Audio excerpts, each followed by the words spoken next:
Karena kita sendiri ya was-was Mas. Jadi mengelola dana desa itu kadang-kadang kok di TV-TV itu kan seperti itu.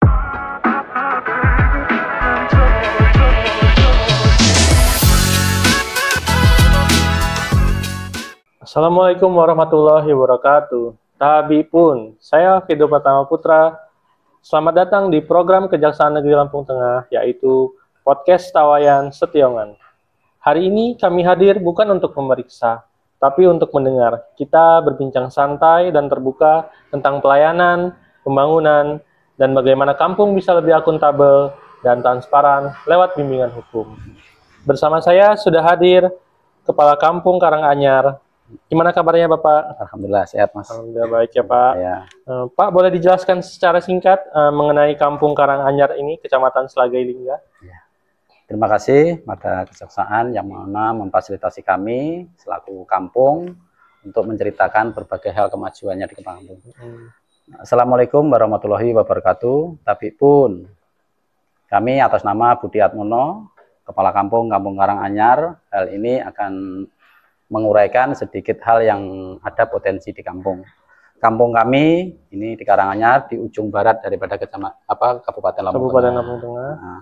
Nah, kampung kami luasnya itu 907,7 hektar. Nah, di situ banyak potensi Bapak sekalian, ada potensi tanaman pangan, ada potensi tanaman perkebunan. Untuk tanaman pangan itu ada jagung, padi, dan hortikultura.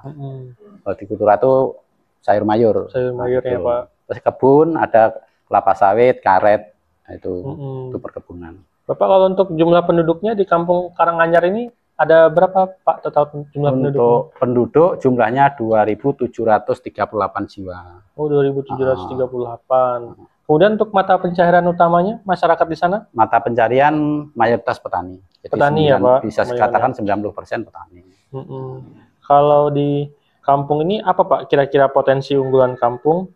Dari sektor pertanian, kerajinan, ataupun pariwisatanya Pak? Nah, kalau untuk di sektor pertanian itu unggulannya padi dan jagung. Kalau di sektor kerajinan, perkebunan itu ada kelapa sawit. Kalau di kerajinan ini ada UMKM, olahan-olahan itu yang sifatnya. Salah satu contohnya ini ya Pak. Ini ya. Kalau untuk pariwisatanya Pak, gimana Pak? Pariwisata ada potensi, tetapi selama ini belum digarap Mas, karena ya mungkin masih belum ya Pak. Ya. Apa Pak kira-kira potensi wisatanya Pak di sana? Di sana ada embung. Oh, ada embung. Ada embung. Di sana ada embung. Iya ya.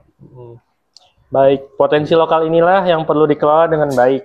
Dan dana kampung sebetulnya bisa menjadi katalis asal pengelolaannya transparan dan akuntabel. Bapak, tahun ini kira-kira berapa Pak total dana kampung yang dikelola desa dan sumber lainnya? Iya. Tahun ini jumlah daripada pendapatan kampung itu ada ADD, ada DD, ada pembagian hasil pajak. Nah, itu terus jumlah totalnya itu 1.407.315. 1.407.407 ya Pak. Ya. Baik Pak, tahun ini kira-kira berapa Pak total dana kampung yang dikelola maupun dari dana desa ataupun sumber lainnya? Untuk sumber pendapatan kampung itu ada beberapa macam Mas. Itu ada pendapatan asli kampung, ada ADD, ADD, dan pembagian hasil pajak. Kalau jumlah totalnya itu sekitar 1.407.000. 1.407.000 ya Pak. Digunakan untuk kegiatan apa aja itu Pak? Nah, itu terbagi dua termen, termen pertama dan termen kedua. Termen pertama itu kami alokasikan untuk membangun gedung posyandu. Gedung posyandu. Karena selama ini kegiatan posyandu itu nebeng di tempat orang. Jadi kan kami nggak enak sih begitu ini.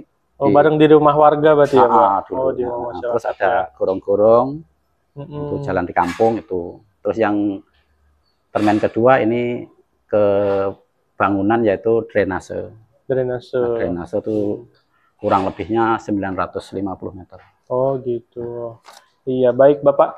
Dalam pembangunan tersebut tadi, apakah ada keterlibatan masyarakatnya Pak? Misalnya contohnya ada musyawarah kampung ataupun papan informasi sebagai realisasi anggarannya gitu Pak? Ada Pak. Ada. Jadi ada ya Pak, masyarakat jadi terlibat juga jadi ya? semua di situ berdasarkan rapat musyawarah dengan warga ya. Jadi apa yang perlu dibangun untuk setiap tahun. Ada ini Pak, membuat pengumuman papan informasi gitu Pak di kampung? Ada. Di mana Pak? Ya setiap bangunan itu Mas. Setiap bangunan itu kan ada dikasih informasi bangunan dana ADD berapa juta ke biayanya. Oh gitu. biayanya. Jadi ini ya Pak, dibuatkan banner gitu Pak, Ya, semacam banner gitu ya. Ya. Baik. Transparansi ini penting bukan hanya supaya tidak terjadi penyimpangan, tapi supaya semua pihak merasa punya andil dan kepercayaan masyarakat tetap terjaga. Lanjut Bapak, apakah pernah Pak menghadapi kendala dalam pelaporan dana, baik dari sisi administratif, pelaporan fisik, ataupun penggunaan aplikasinya Pak? Kalau untuk selama ini Bapak sekalian, karena kami menjabat kepala kampung ini kan baru 1,5 tahun, 1 tahun 7 bulan ini. Oh baru 1 tahun 7 bulan ini ya Pak? Nah, Alhamdulillah di dalam akhir tahun 2024 juga nggak ada masalah. Insya Allah tahun ini juga nggak ada masalah. Iya mudah-mudahan lancar lah ya Pak, lancar ya Pak, dilancarkan. Iya baik Bapak. Kami dari Kejaksaan itu kan juga sempat melihat aplikasi Jaga Desa Pak. Ya. Dan kami menemukan bahwa sebagian data di beberapa kampung itu masih belum diperbarui secara rutin. Apa di Kampung Karanganyar ini sudah menggunakan aplikasi Jaga Desa Pak untuk pelaporannya? Kemarin sudah, jadi operator kami sudah mengikuti program dari Kejaksaan ya Pak. Itu sebagai program Jaga Desa. Alhamdulillah kita sudah 100% masuk. Sudah ya Pak. Ya. Siapa Pak yang ditugasin sebagai operatornya Pak? Mas Jepri. Mas Jepri ya. Ya nanti tolong itu dipantau ya Pak. Ya. Karena di aplikasi Jaga Desa itu diperlukan perbaruin data secara berkala. Ya. Jadi nanti ada grupnya. Kalau misalnya ada info terbaru, mohon diperbaruin gitu. Ya. Kemudian, yuk bareng-bareng kita jadikan Jaga Desa sebagai alat bantu untuk keterbukaan. Karena data yang rapi dan akuntabel itu jadi bukti bahwa kampung ini dikelola dengan baik. Lanjut Bapak.